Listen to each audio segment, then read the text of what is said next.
Masoli bilamba na ngai te kasi motema na ngai kolo yo yambali bonza ya loyembo na nga nzambe na ngai Alleluia kolo amen Kezamala kolo Alleluia kolo amen.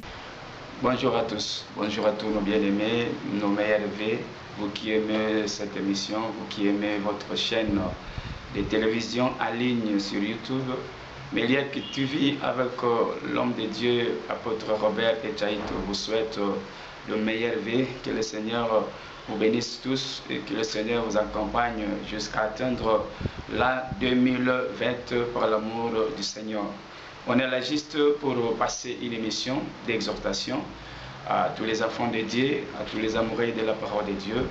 Je vais lire une écriture de la Bible. Je suis dans Proverbe au chapitre 17, le verset 2e. Avant bien cela, nous allons incliner un tout petit peu nos têtes pour la courte prière avant d'écouter le message de ce moment. Père très saint, nous te disons merci pour ton amour, ta bonté et surtout pour ta grâce sur tout chacun de nous. Tu nous as accordé le souffle, la bonté et l'amour. Voilà pourquoi nous sommes là, Père éternel, pour passer ce message qui sera pour la gloire de ton Saint-Nom et pour la bénédiction de ton peuple. Assiste-nous et bénis tous nos auditeurs de près comme de loin. Au nom de Jésus-Christ, nous te prions ainsi et nous disons Amen. Oui, bien-aimés dans le Seigneur, nous vous aimons beaucoup comme nous venons de le dire. L'écriture que nous voulons lire ce matin, c'est dans Proverbe au chapitre 17e. Et là, je prends le verset 2e. Je lis au nom de Jésus-Christ de Nazareth. Le serviteur intelligent gouverne le fils indigné et recevra sa part d'héritage avec les frères. Dans la traduction de Louis II, on nous dit « Un serviteur prudent domine sur le fils qui fait honte ». J'aime bien cette écriture et le verset de la Bible que nous avons sollicité en ce moment pour partager ensemble avec vous qui nous suivez de partout.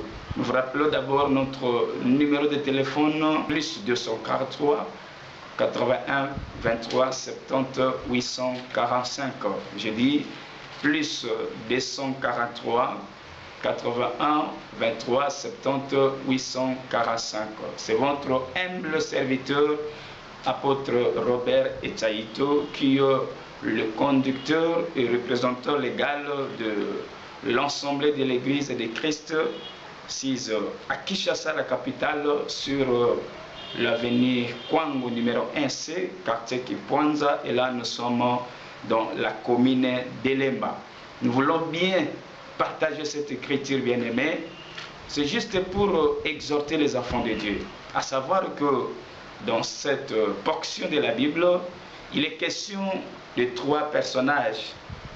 La Bible nous parle d'un serviteur qui est prudent, qui est intelligent, qui est sage, qui est avisé, qui est révélé, qui va dominer sur le fils qui fait honte. Ça veut dire, il est question de 3 personnages.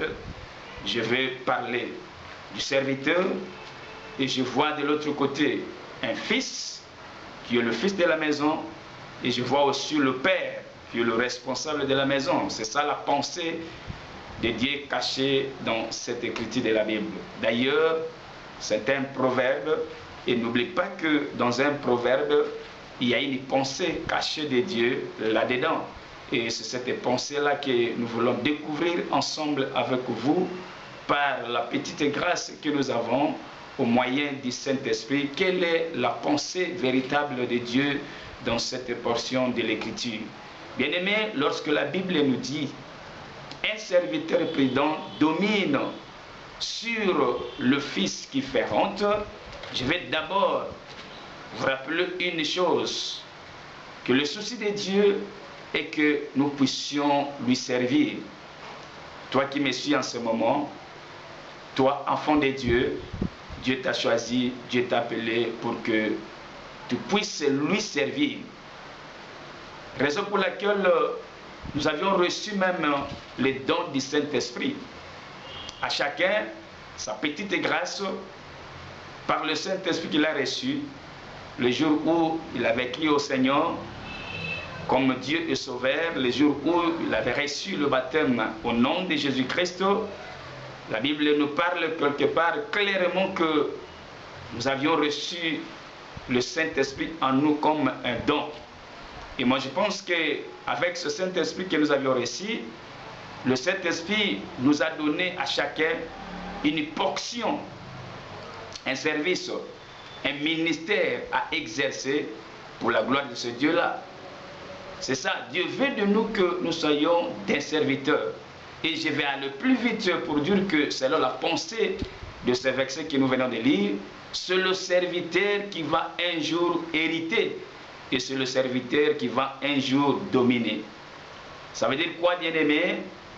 Si tu veux dominer un jour, si tu veux hériter un jour, et lorsque je parle de l'héritage, je ne vois pas seulement les biens matériels, je ne vois pas seulement l'argent, je ne vois pas seulement tout ce que nous voulons, tout ce que nous désirons sur cette terre des hommes, mais je vois plutôt la vie éternelle. Parce que la vie éternelle, c'est un héritage. C'est l'héritage que Dieu nous a réservé. Et partant de cette pensée de ce matin, Dieu veut nous montrer que pour hériter le royaume de Dieu, tu dois d'abord commencer par devenir, tu dois d'abord commencer par accepter de devenir son serviteur. Tu dois d'abord commencer à servir Dieu. Mais en servant Dieu, Dieu nous demande une seule chose. Selon ce contexte, Dieu dit que non, celui qui veut me servir et celui qui est serviteur doit être prudent. Qu'est-ce qu'est la prudence? Selon d'autres traductions de la Bible, on nous parle de la prudence comme une intelligence. On nous parle de la prudence comme une sagesse. Quelqu'un qui est prudent, c'est quelqu'un qui est avisé. C'est quelqu'un qui voit de loin. C'est quelqu'un qui est intelligent, qui est prudent. Voilà, la Bible dit, un serviteur qui est prudent, un serviteur qui est intelligent, un serviteur qui est sage, qui est avisé, c'est celui-là qui va dominer sur le fils qui fait honte. Et c'est ce serviteur-là prudent qui va un jour hériter et partager son héritage ensemble avec le frère. D'abord, retenez ceci. Dans la révélation, le serviteur prudent ici, ce n'est pas n'importe qui. Le serviteur prudent dont la Bible fait allusion ici, c'est le Seigneur Jésus-Christ. Pourquoi je l'ai dit? Parce que dans Philippiens chapitre 2, en commençant par le verset 5 en descendant, la Bible dit, c'est le Seigneur Jésus-Christ, bien que Dieu, bien que roi, mais à un moment donné, il avait pris la forme d'un serviteur. Il est descendu, il est né comme un homme, il est né comme un enfant. La Bible témoigne que c'était pour lui une façon de prendre la nature d'un serviteur. Il a pris la forme d'un serviteur, il a accepté de devenir serviteur, bien que créateur, bien que Dieu. C'est ça la simplicité, c'est ça être humble. Et je me souviens, quelque part dans la Bible, il est écrit que Dieu résiste aux orgueilleux, mais il fait grâce aux humbles. Le premier, que Dieu lui avait accordé la grâce, que Dieu lui avait élevé, que Dieu avait placé au-dessus de toutes choses, c'était d'abord notre Seigneur Jésus-Christ. Il était Dieu, un Dieu puissant, celui qui a tout créé selon le témoignage de la Bible, mais à un certain temps, à un certain moment, il a pris la forme d'un serviteur. Il est devenu humble. Il a enlevé en lui l'orgueil. C'est pourquoi je vais dire à quelqu'un ce matin, bien-aimé, l'orgueil est une mauvaise chose. Et l'orgueil, c'est quelque chose qui amène quelqu'un à la ruine.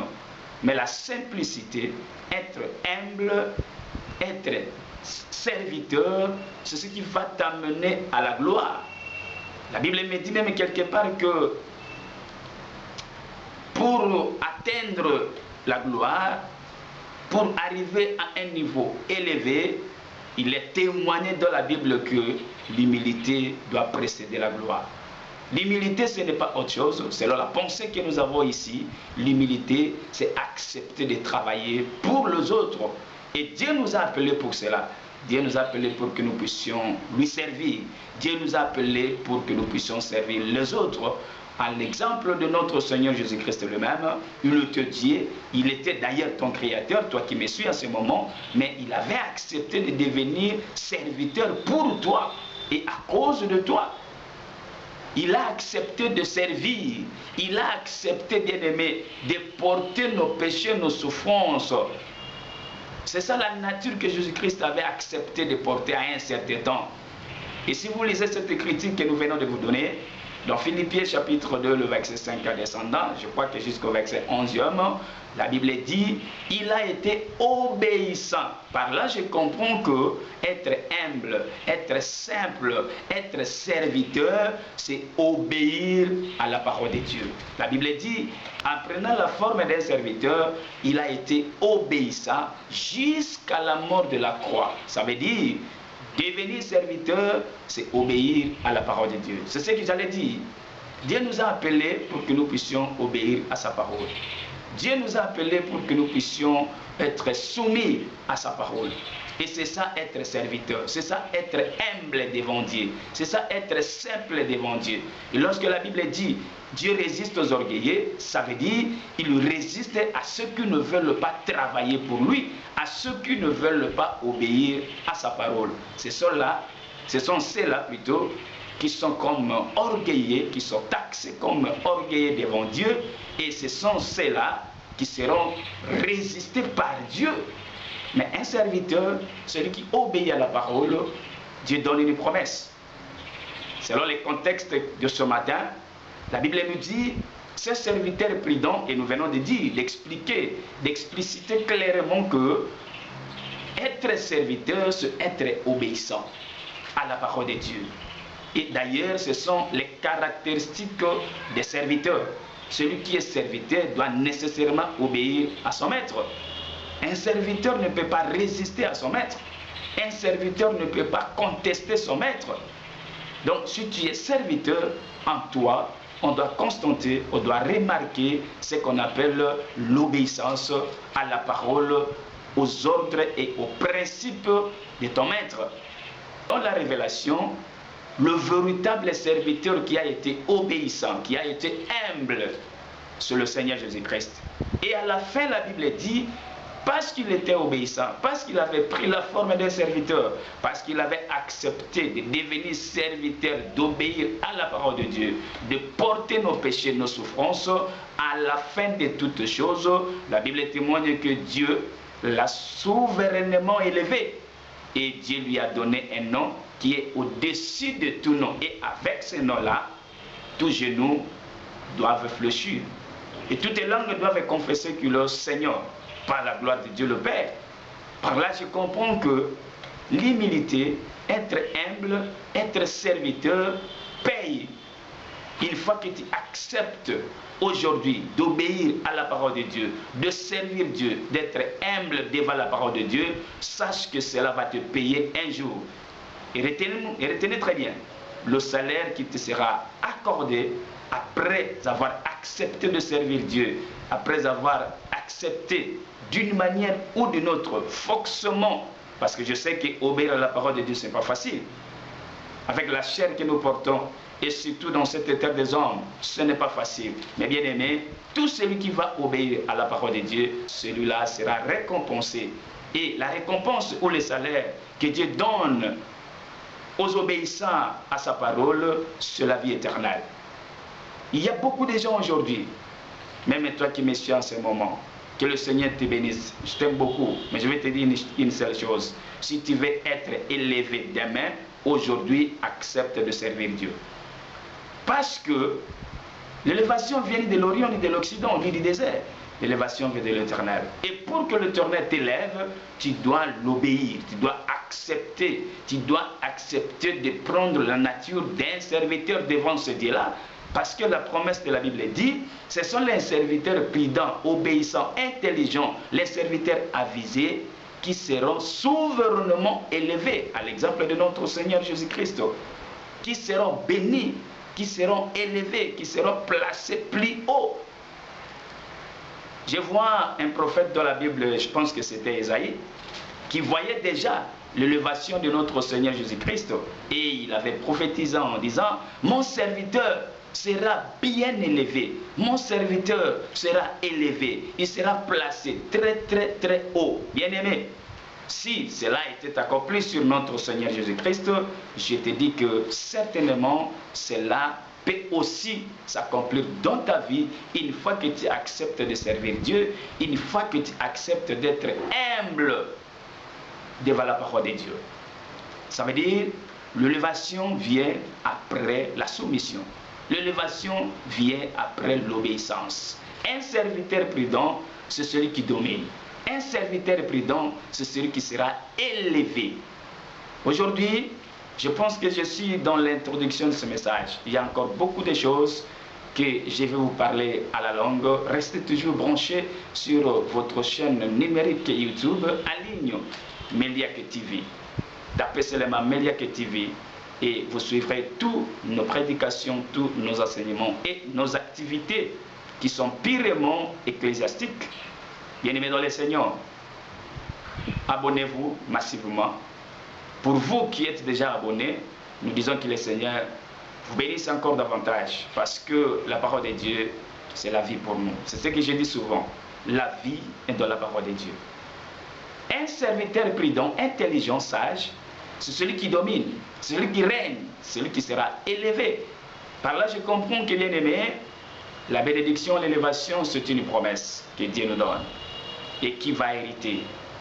À qui sera accomplie cette promesse? À celui qui sera soumis, à celle qui sera soumise à la parole de Dieu, à celui qui prendra la nature d'un serviteur.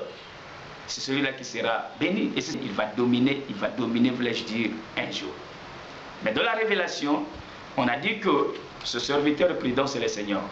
Il a été obéissant jusqu'à la mort de la croix et Dieu l'a souverainement élevé. De la même manière, si je descends dans la doctrine, toi, je te dis, c'est la vérité. Et cette parole est véritablement la parole de Dieu. Une fois que tu sois obéissant à la parole de Dieu, aujourd'hui, le Seigneur va t'élever demain. Une fois que tu respectes Dieu aujourd'hui, le Seigneur va t'honorer demain. Partout où nous sommes et dans tous les domaines, même dans ton mariage, dans ton boulot, une fois que tu es obéissant à ton chef va t'honorer un jour. Dans ton mariage, une fois que tu es obéissante devant ton mari va t'aimer et l'amour va lui pousser à t'élever, à te placer à un niveau élevé. Dans tous les domaines, il nous demande la soumission. Mais quel est ce fils-là qui fait honte à son père? Parce que la Bible dit le serviteur est prudent, parce qu'il est prudent, parce qu'il est humble, parce qu'il est intelligent, il va dominer sur le fils qui fait honte. Et qui est ce fils-là qui fait honte ou qui avait fait honte? Nous sommes dans la Bible. Il y a une pensée de Dieu cachée dans ce verset. Je vais vite te dire que le fils qui avait fait honte à son père, c'était le premier homme que nous appelons Adam dans les jardins d'Éden. Adam était comme le premier fils de Dieu dans les jardins. Et Dieu était son père. Là, je pense que tu seras d'accord avec moi. Adam était le fils de Dieu dans les jardins. Mais Adam avait fait honte à son père. Adam avait fait honte à son père. Vous savez ce que je veux dire? Lorsque Dieu a placé Adam dans les jardins d'Éden, Dieu avait couronné Adam avec une gloire. Dieu avait donné à Adam l'autorité, la supériorité sur toute créature.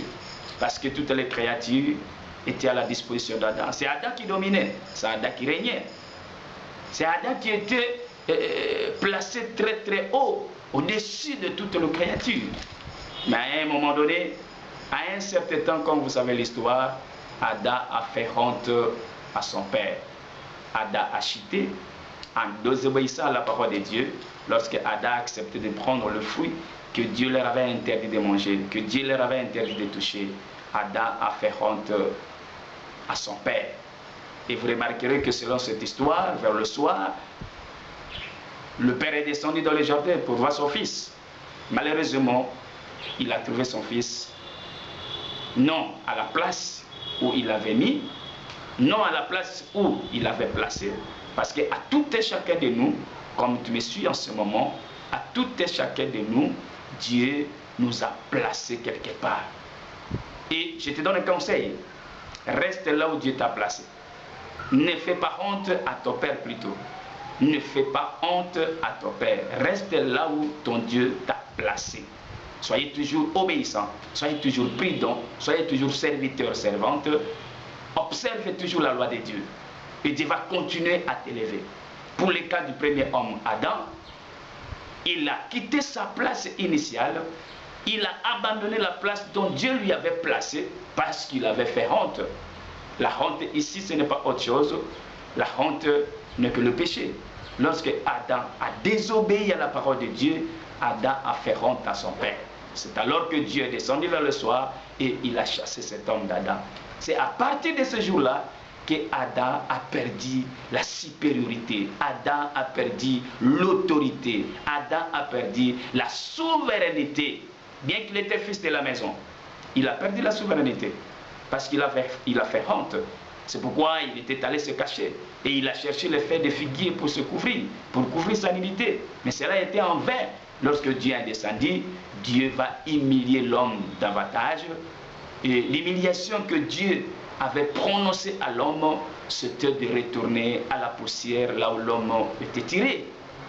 Bien-aimé, c'est là où je vais te dire ce matin, reste à la place que Dieu t'a placée et soyez prudents, soyez obéissants. La désobéissance humilie quelqu'un. La désobéissance maudit quelqu'un. Adam était maudit parce qu'il avait fait honte. Et lorsque Dieu a constaté que le fils a fait honte, c'est la raison pour laquelle il faudra maintenant nécessairement un serviteur qui va venir, qui sera obéissant, prudent, intelligent, sage, jusqu'au bout, pour dominer maintenant à la place de l'homme. Lorsqu'on dit dans Proverbe que le serviteur prudent domine sur le fils qui fait honte, cela veut dire dans la révélation, c'est le Seigneur Jésus-Christ qui est venu dominer à la place de l'homme, à la place du premier homme Adam, parce que c'est Adam qui était comme le fils de Dieu, mais Adam avait fait honte à son père. Voilà pourquoi Christ est venu et il a pris la forme des serviteurs. Il a été obéissant parce que nous disons et nous soulignons que la prudence, c'est l'obéissance. Parce que le Seigneur Jésus-Christ a été obéissant jusqu'à la mort de la croix. Il n'a pas lâché. Et je sais pourquoi. Je dirais que le Seigneur Jésus-Christ était fort, était serviteur jusqu'au bout, parce qu'il n'était pas un homme terrestre. Simplement parce qu'il était un homme céleste. Lorsque Dieu a constaté que l'homme terrestre n'est pas fort, l'homme terrestre n'est pas resté obéissant jusqu'au bout, l'homme a tombé, l'homme a chuté, l'homme a fait honte, Dieu devrait cette fois-ci prendre non un homme terrestre, mais Dieu cette fois-ci devrait prendre un homme céleste pour le remplacer, pour remplacer le premier homme, pour remplacer le fils, pour dominer le fils qui a fait honte. Je te dis, bien-aimé dans le Seigneur, tu peux, je dis bien, tu peux perdre ta place à cause de la désobéissance.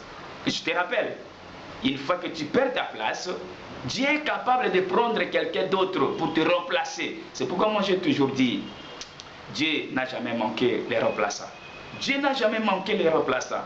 Dans tous les domaines, et surtout dans son travail, surtout dans son œuvre, Dieu ne manque pas les remplaçants.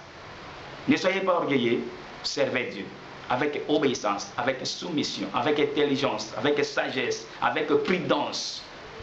Le Seigneur va t'honorer davantage. Mais une fois que tu t'enorgueillis, le Seigneur est capable de te faire disparaître et il prend quelqu'un d'autre. Il ramasse quelqu'un même dans le néant, il le remplace. il le met à ta place et il va dominer sur toi. Je vais parler de la domination parce que dans cette écriture, nous avons trois choses à parler. Nous parlons du serviteur, nous parlons de la prudence, nous allons parler de la domination et nous allons parler de l'héritage. Christ est venu pour dominer l'homme. Christ est venu pour dominer le fils qui a fait honte. Et nous venons de dire que ce fils, c'était Adam. Et le serviteur qui est venu, c'est le Seigneur Jésus-Christ. Il a travaillé, il a été obéissant. La Bible déclare même qu'il était un agneau sans tache, ni ride, ni défaut. C'est pourquoi Dieu était obligé de le lever souverainement et de le placer au-dessus de toutes choses. La Bible même nous dit que Dieu l'a placé comme le chef suprême de l'Église, la tête du corps qui est son Église. Dieu ne nous a pas appelés pour qu'on domine sur nous. Je te rappelle, Dieu t'avait appelé, Dieu t'a appelé, Dieu t'avait choisi pour que toi tu domines et non pour que les gens dominent sur toi. C'est à toi de commander, c'est à toi de diriger, c'est à toi de chapeauter, c'est à toi de guider, c'est à toi la supériorité, c'est à toi la souveraineté. C'est pourquoi je vais terminer par cette écriture ou ce passage biblique. Un jour, Jésus-Christ dit, si quelqu'un m'aime, il doit me servir. Ça veut dire, si quelqu'un dit que bon, moi j'aime Dieu, j'aime Jésus-Christ, oui, c'est bien, mais tu dois commencer par devenir serviteur. Et Christ dit, tout celui qui m'aime doit me servir. Et tout celui qui me sert, mon Père l'honorera. Et là où je suis, lui sera aussi avec moi. Voyez, une fois que tu acceptes de prendre la nature d'un serviteur, une fois que tu acceptes d'obéir à la parole de Dieu, la Bible dit, selon la parole de Christ lui-même, c'est la déclaration de Christ lui-même, c'est une promesse que Christ lui-même donne. Tout celui qui l'aime doit le servir. Et j'ajoute, il faut le servir avec prudence, avec intelligence, avec sagesse. Et après, son Père l'honorera. Ce n'est pas tout. Là où Jésus-Christ serait, celui-là aussi sera avec lui. C'est ça la promesse. Et moi je pense que la vie éternelle est réservée aux serviteurs. Et non aux orgueilleux. Sois humble mon frère. Servez Dieu. Servez même les autres. Mais au nom de Dieu, au nom de Jésus-Christ, le Seigneur va te bénir. Le Seigneur va te lever. Regarde très bien ta vie là où tu es. Moi je pense que cette parole est venue pour toi. Cette parole est une nourriture convenable pour nous. L'orgueil a tué beaucoup de gens. L'orgueil a éliminé beaucoup de gens. L'orgueil a fait que beaucoup de gens puissent perdre leur place initiale. Dieu t'avait élevé, Dieu t'avait placé quelque part, mais à cause de l'orgueil, de la désobéissance, tu as perdu ta place. Mais je te dis, à travers ce message, ce n'est pas encore trop tard. Tu peux récupérer ta place en redevenant seulement serviteur, en acceptant seulement d'obéir à la parole de Dieu. Tu peux récupérer ta place. Parce que lorsque Adam a perdu sa place, l'apôtre Paul dit, la chute de cet homme a traîné la chute de l'humanité tout entière. Nous tous, nous étions perdants. Nous tous, on avait perdu notre place à travers la chute de ce premier homme. On avait perdu la gloire, on avait perdu la supériorité, on avait perdu la souveraineté, on avait perdu l'autorité. Mais aujourd'hui, à travers le Seigneur Jésus-Christ, lui qui est venu comme un serviteur, il a travaillé pour nous.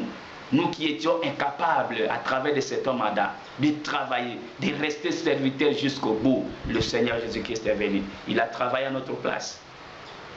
Il a enlevé notre chute. Il a enlevé le péché. C'est pour nous remettre dans notre place initiale que nous avions perdu à travers cet homme d'Adam. C'est possible, bien-aimés.